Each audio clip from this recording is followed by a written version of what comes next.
할렐루야. 오늘 로마서 10장 2절과 3절의 말씀을 가지고 열심과 지식이라는 제목으로 주신 생명의 양식을 함께 나누겠습니다. 내가 증거하노니 저희가 하나님께 열심이 있으나 지식을 쫓은 것이 아니라 하나님의 의를 모르고 자기 의를 세우려고 힘써 하나님의 의를 복종치 아니하였느니라. 아멘. 열심과 지식.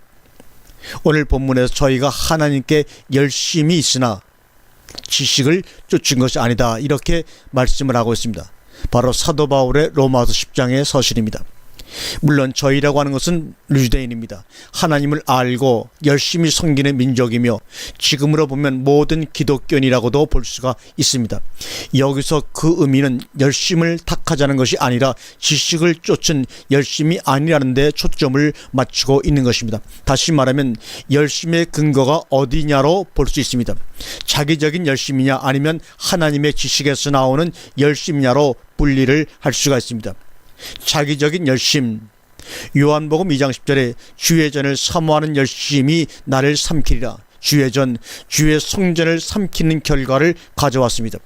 그 앞의 내용인즉 다른 곳이 아니라 성전 안에서 소와 양과 비둘기 파는 사람들과 돈 바꾸는 사람들, 이러한 것을 보면서 예수님 당시에 성전에서 이런 짓들을 하였지, 그러나 우리는 정중한 차림으로 거룩하게 마음을 가다듬고 예배를 드리니 저들과 우리는 하늘과 땅채로 다르지라고 생각하며 지나쳐 버리기가 있습니다. 그러나 다시 한번 깊이 생각해 보시길 바랍니다. 과연 성경의 기록이 역사로서의 가치만 갖고 있는가? 그렇다고 하면 그것은 우리에게 기록으로 전수되는 역할밖에는 없는 것입니다. 그러나 히브리서 4장 12절의 말씀처럼 하나님의 말씀은 살았고 운동력이 있어, 이렇게 말합니다. 현재 분생, 지금 살아서 움직이고 있다고 분명히 말씀을 하고 계십니다.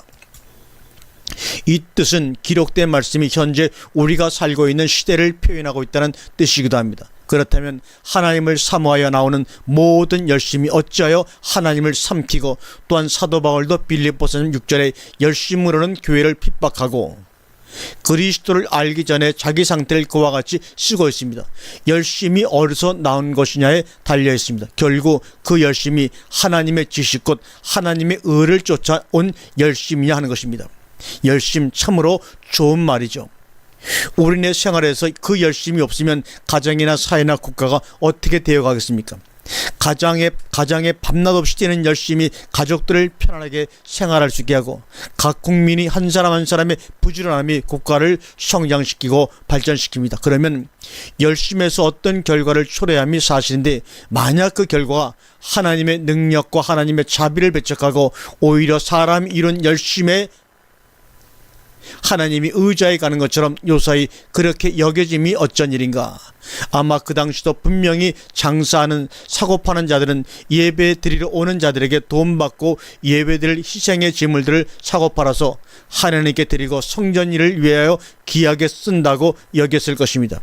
그럼 지금은 우리들은 어떤가? 조금은 다른가? 현재 우리는 교회에서 거룩하게 예배를 드리기 때문입니까? 그때에도 그들 자신들은 전혀 잘못이라고 생각하지 아니하였고, 예수님이 하는 짓이 불경경하게 보여 오히려 그들은 그 불순한 일에 당황하였을 것입니다. 멀리서 구경하고 비웃던 우리들은 그들을 보고 못된 족속들을, 마땅히 저주받은 인간들, 그래서 20세기 히틀러도 유대인들에게 당당하게 그 일을 할 수 있었는지도 모릅니다. 그러나 우리들은 하나님을 위해 많은 종류의 헌금을 내고 있습니다.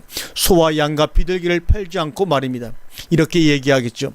하나님과 예수님과 성령님의 이름으로 감사란 말이 입 끝에 붙어 있습니다. 그렇지 아니하면 벌을 내릴까 해서 주문처럼 외우면서 하나님이란 단어를 많이 쓰면 쓸수록 하나님께 열심하는 것으로 생각되기 때문입니다. 그러한 모든 행위가 하나님의 의 곧 그리스도를 모르고 자기 위를 세우려고 힘쓰는 것입니다.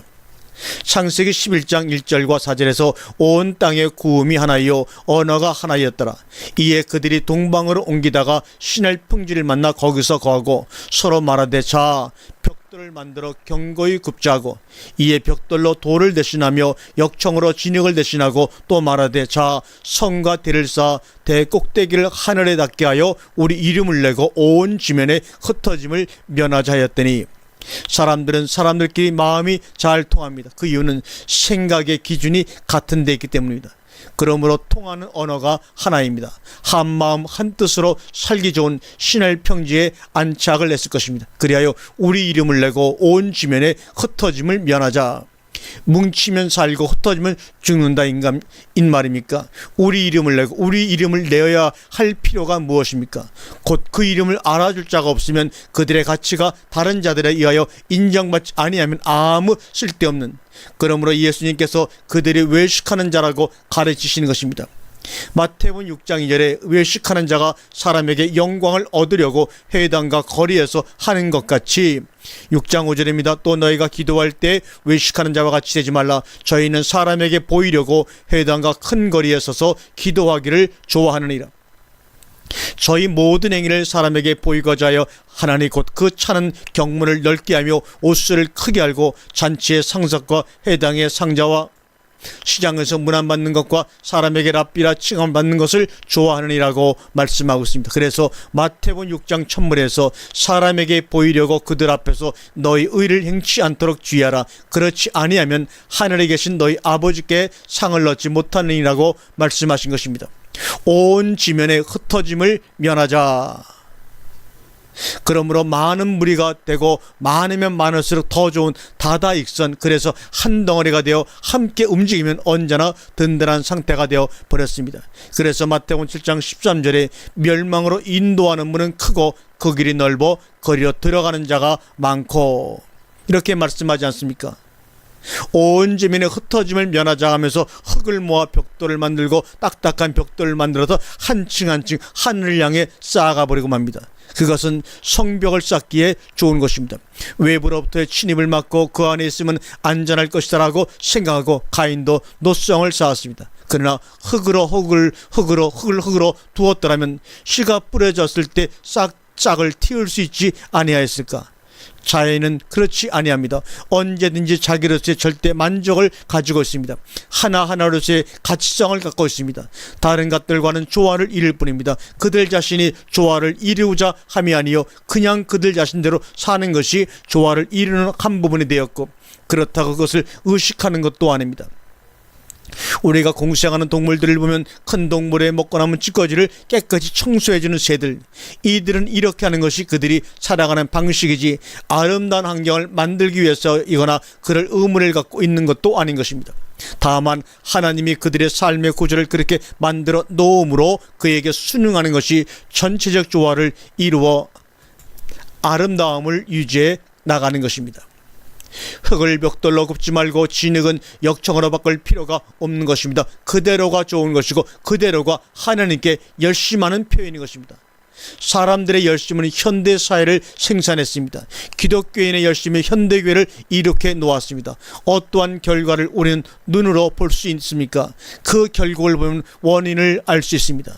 세월이 흐르면 흐를수록 문명적 발달이 안겨다주는 이로움이 무엇이라고 여러분 생각하십니까? 오히려 더 복잡하고 더 답답하고, 그래서 더 많은 사람들이 교회로 몰려오는지 모릅니다. 세상에서 해본 그 열심으로 교회에 봉사하며 더 크게 더 높게 더 많이 그렇게 열심한 결과가 가져오는 것이 무엇입니까? 접근해오는 이단자를 대응할 한마디의 말씀도 내놓을 수가 없어서 한 발짝도 들여놓지 못하게 하고 문틈으로 돌려보낼 수밖에 없는 비리비리하게 말라 약해져 버린, 그래서 예수님께 벙어리 귀신을 쫓아내셨던 것입니다. 우리는 다 벙어리 들린 귀신이요 눈먼 소경이요 절뚝거리는 절름발이요 일어서서 앉지 못하는 38년 된 병자들인 것입니다. 그토록 오랫동안 배워왔건만 마침내 진리의 지식에 이르지 못한 친구들이 예수님께 데려다 주기를 기다리는 중풍병자들인 것입니다. 결국 사람의 의를 쫓은 열심히 이러한 결과를 우리에게 가져온 것입니다. 이제도 우리에게는 하나님께로 돌아갈 기회가 남아 있습니다. 돌이켜야 합니다. 그분에게로 나아갑니다. 말씀 앞으로 나아갑시다. 거기서 우리는 영원히 살리라 그리로 돌이키는 열심, 곧 그를 알고자 하는 열심, 그의 지식으로 쫓은 열심으로 그를 향하여 나아가야 합니다.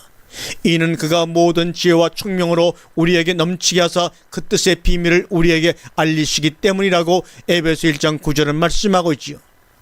그리하여 우리가 다 하나님의 아들을 믿는 것과 아는 일에 하나가 되어 온전한 사람을 이루어 그리스도의 장성한 분량이 충만한 데까지 이르리니, 이는 우리가 이제부터 어린아이가 되지 아니하여 사람의 계술과 간산 유혹에 빠져 모든 교훈의 풍조에 밀려 요동치 않게 함이라고 에베소 4장 14절에 말씀하고 있습니다. 베드로서 1장 2절에서는 하나님과 우리 주 예수 그리스도를 알므로 은혜와 평강이 너희에게 많을지어다. 아멘. 누구를 알게 되므로 은혜와 평강이 우리에게 더욱더 많아질지라고 말씀합니까? 세상에 다른 것이 아니라 하나님과 우리 주 예수를 알므로 은혜와 평강이 여러분에게 넘치기를 주님의 이름으로 축원드립니다. 아멘.